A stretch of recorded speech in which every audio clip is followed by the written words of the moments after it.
قصتنا النهارده بتحكي عن بنت مصرية عمرها 18 سنة. طيب الأول حط لايك وكومنت حلو على هناء البرنسيسة، هناء برنسيس تي في 2. ده لو أنت بتحبني من قلبك هتنزل تحط لايك كومنت حلو.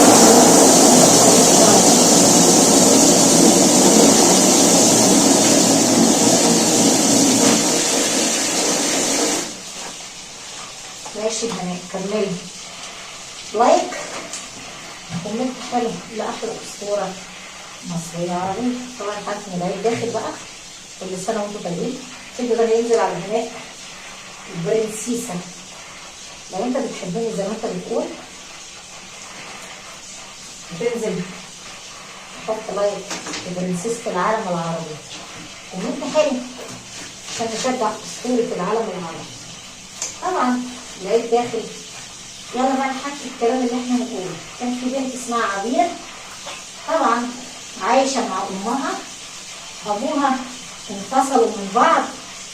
البنت للأسف عاشت مع أمها وأبوها طلق أمها وراح اتزوج واحدة تانية. الأم طبعا الأم عندها 38 سنة، كانت متجوزة عندها 16 سنة. عايزة واحد عريس اتقدم لها اسمه محمود، شغال موظف وإنسان كويس، بس للأسف قال لها أنا عايزة أتجوزك بس ليا شرط. إيه هو؟ أعيش أنا وأنتي لوحدينا وأجيب لك عندي شقة تمليك باسمي وإيه وارثها عن أهلي ونعيش أنا وأنتي. قالت له ما أقدرش أعيش من غير بنتي، دي عروسة والكلام ده كله في الثانوية العامة. طبعا للأسف قالت لأبوها أنا هتجوز. طبعا الأب قال لها عايزة تتجوزي أنا مالي. قالت له خلاص خد بنتك 3 أيام وأنا إيه تعيش معايا 4 أيام. طبعا الأب الخسيس رفض، قال لها لا عشان أنا مراتي حامل ومش عايزها لا تتضايق ولا تجهد ولا الكلام ده كله. طبعا راحت قالت له محمود ده انا زوجي رفض، طليقي رفض بنته تعيش معايا. من هنا البنت عاشت فين؟ قال لها خلاص انا موافق اتجوزك. اتجوزوا وعادي بقى يعامل بنتها كويس والكلام ده كله، وقال لها انا هصرف عليها. هو مقتدر وبيشتغل موظف كويس، وبعد الظهر بيشتغل كمان مدرس. كان بيحب نفسه انه يبقى مدرس، يعني يشتغل في شركة موظف وبعدين ناصح بيشتغل اخر النهار مدرس، وقال لها ذاكر لها كمان. المهم الست اتبسطت وتفكروا ان هو خلاص يعني حب بنتي والكلام ده كله. للاسف بقى عدى وقت كده قليل وايه والبنت ابتدى يبص عليها، ملامح انوثتها ابتدت البنت تكبر ويبص عليها والكلام ده كله. المهم تخش الحمام يبص عليها. ايه رايكم؟ تخش مش عارف ايه. البنت حاسه تيجي تقعد معاه على المكتب يذاكر لها، يقعد يحط ايده على ايديها. فالبنت قالت له كده عيب لو سمحت، انت جوز امي وفي مقام ابويا. قال لا لا انا بحبك، انا معجب بيكي، هعمل لك كل اللي انت عايزاه. طبعا البنت اتضايقت، قالت له لو ما احترمتش نفسك انا هقول لامي على اللي انت بتعمله. فعدى وقت كده صغير والست ابتدى يجي لها السكر وايه، راحوا يكشفوا لها يحللوا لها، اكتشفت ان هي عندها السكر. طب ابتدى ايه؟ ابتدى مش عارفه اقول ايه، ابتدى ان هي ما تخليهوش يجي جنبيها لزوجته عشان هي مريضه. ماشي كملي. ابتدى بقى يدور على مين؟ يدور على بنته، على بنتها. ابتدي يغازلها يتكلم معاها وابتدى يجيب لها هديه. طبعا هو ما عندهوش اولاد، ما عندوش اولاد من الست اللي كان متجوزها قبل ما يتجوز امها. طبعا ابتدت البنت تقول له ايه؟ شكرا يا عمو، شكرا. قال لها عمو ايه؟ قالت له انا بقول لك الحقيقه، انت من دور ابويا. ماشي. وبعدين يعني وبعدين الام بقت على طول نايمه على السرير بتاخد ادويه مش عارف ايه، خلاها داخله الحمام بيبص عليها. قالت له اخر مره، المره الجايه هفضحك واقول لامي. قال لها قولي لها يعني امك عيانه هتخليها تموت بالبطيء. طبعا السافل قال نفس الكلام اللي احنا بنحكيه ده يا حلوين، لانه سافل. يعني انت منتظر ايه من واحد سافل؟ قول لي صح يا بنات، هنتظر ايه من الكلب لما بيعاوي؟ للاسف يا ولد هو ده كل اللي حصل. فطبعا البنت كانت ذكيه كتير وشاطره، لقيته جايب لها عصير بتراقبه، لقيته بيحط لها فيه منوم، بيطحن العصير. ما هو مش عادته، هو بيخلي البنت اللي تخدمه مكان امها عشان امها عيانه. ها راحت عامله ايه بقى بنسبه الذكاء العالي؟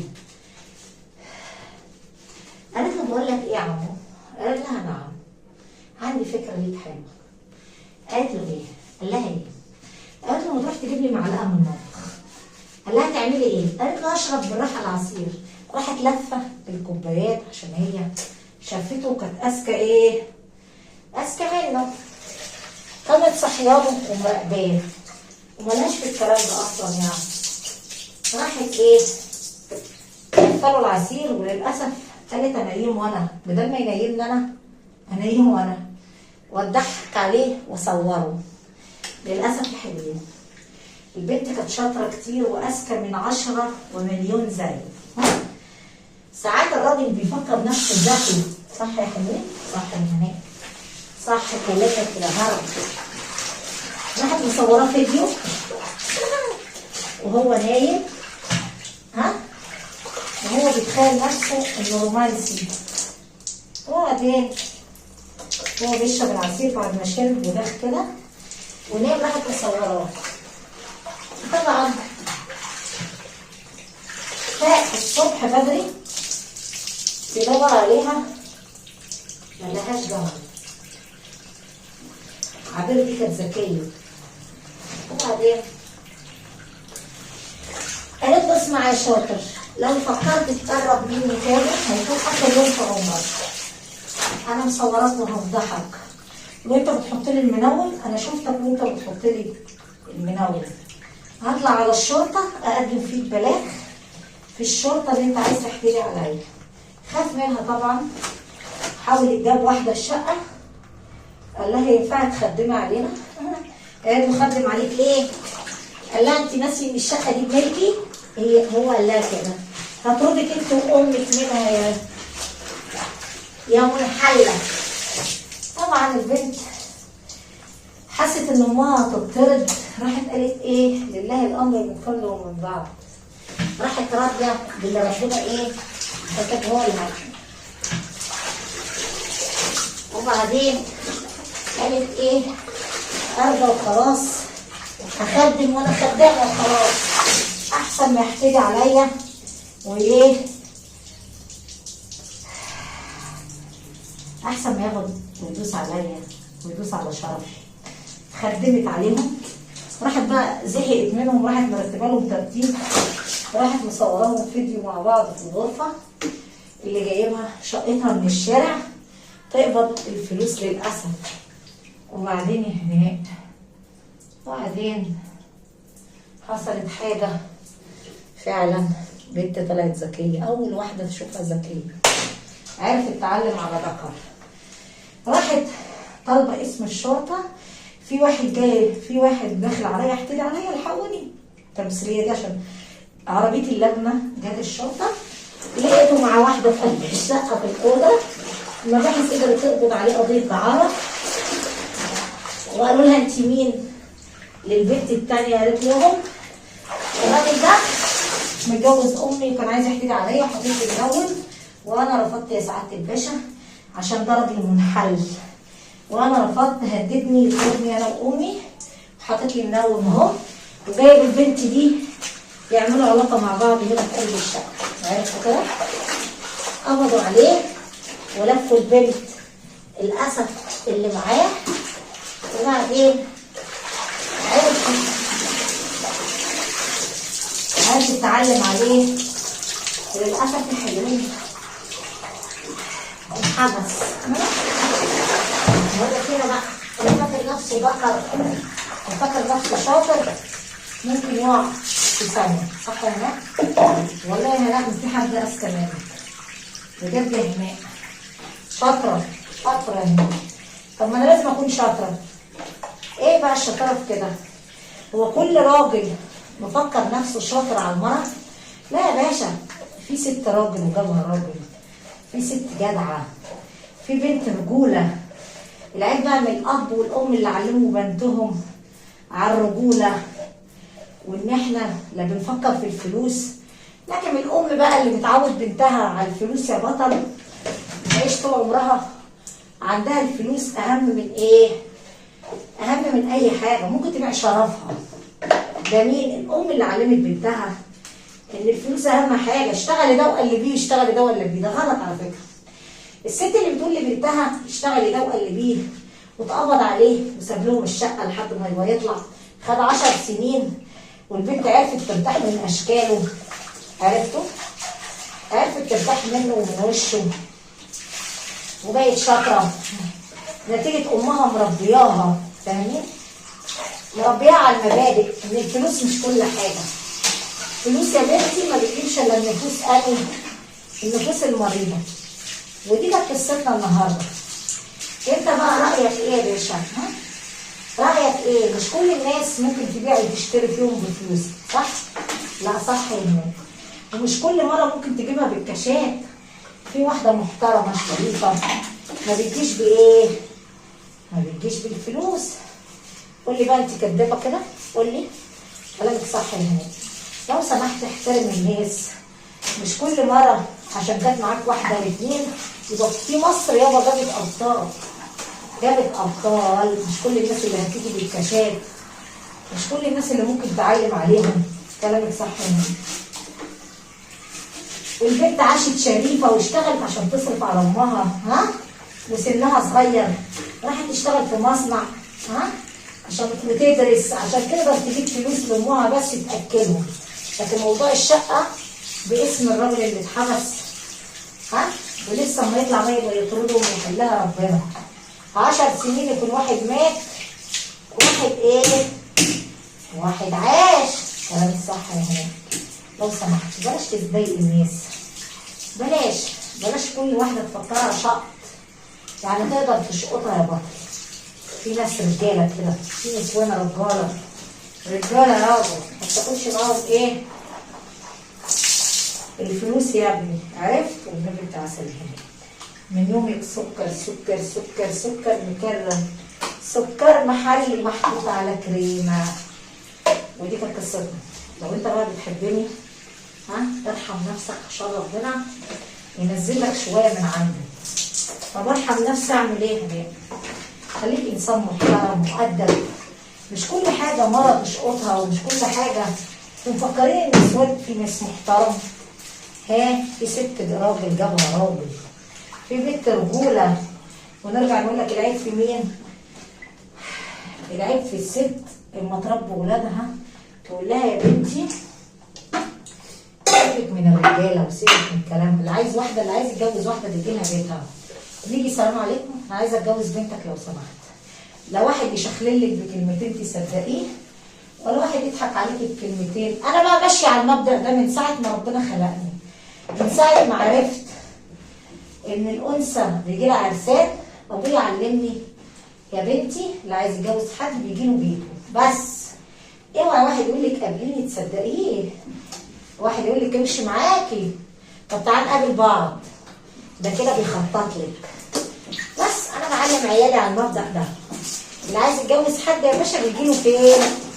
بيجي له الخرابه. الخرابه يعني اللي احنا عايشين فيها، على حسب ما احنا عايشين في انهي خرابه.